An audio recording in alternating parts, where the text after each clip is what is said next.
আমি কখনোই ভুলব না সেই দিন, যেই দিন তোমার জন্য কান্না করতে করতে আমার নিঃশ্বাসটাও বন্ধ হয়ে যাচ্ছিল। হয়তো আমি তোমার যোগ্য হতে পারিনি, তবে সাবধানে থেকো প্রিয়। তোমার যোগ্যরা যাতে তোমাকে না ঠকায়। আর আমার কথা ছেড়ে দাও, আমি দ্বিতীয়বার কাউকে আর মন দিতে পারবো না। এই মনে তো শুধু তুমিই আছো। জানো কাক দ্বিতীয়বার জোড়া বাঁধে না কেন? কারণ কাকই একমাত্র পানি যে কিনা সঙ্গে হারানো সব কাটিয়ে উঠতে পারে না, এবং সে সাথে কাকে এটাও জানে দ্বিতীয়বার সে আসে, সে আর ভালোবাসে না, সে শুধু বিপদে পড়ে আসে। তখন সব কিছু থাকলেও আর ভালোবাসা থাকে না। বুঝলে প্রিয়, আমার ভালোবাসা একটাই, আর সেটা হলে তুমি। দেখলে মায়াবতী, পরিস্থিতিটা কেমন ভাবে বদলে গেল। তুমি আমাকে বলতে আমার নাকি এত রাগ যে কখন আমি তোমাকে ছেড়ে চলে যাব, কিন্তু কি জানো, আমার রাগের পিছনে অভিমানটা করার কারণটা আমি তোমাকে কখনো বোঝাতেই পারিনি যে আমি কেন রাগ করি।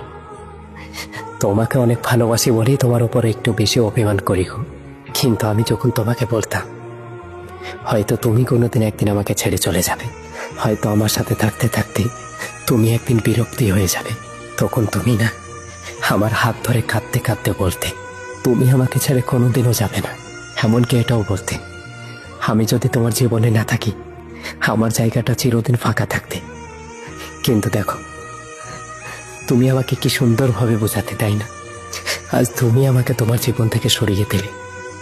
আজ আজ দেখো, মাত্র কয়েক মাস হয়েছে আমাদের সম্পর্কটা ভাঙা, আর এই কয়েক মাসে শুধু আমি একা থেকে গেছি, আর তুমি অন্য কারোর সাথে তোমার জীবনটা সাজিয়ে নিয়েছো। জানো, আমি এখন পাথর হয়ে গেছি। মনে পড়ে না কারো কথা, মনে পড়ে না কারোর সাথে কাটানোর সময়, মনে পড়ে না কারোর সাথে কাটানোর স্মৃতি। মনে হয় দেহটা জীবিত থাকলেও আমার ভিতরটা তো জিন্দা লাশ হয়ে গেছে। শুধু ইচ্ছা হয় এত ভীষণভাবে অবহেলা পাওয়ার পরেও শুধু তোমার কাছে ফিরে যেতে, শুধু তোমার কাছে ফিরে যেতে। এইভাবে কোনো একদিন শেষ হয়ে যাবে আমার গল্প। আমি যদি কোনোদিন মারা যাই না, আমার লাশের পাশে এসে বসে থেকো কেউ, আর মানুষগুলোকে বলে দিও সে অনেকদিন ঘুমাতে পারেনি, সে এখন ঘুমাচ্ছে।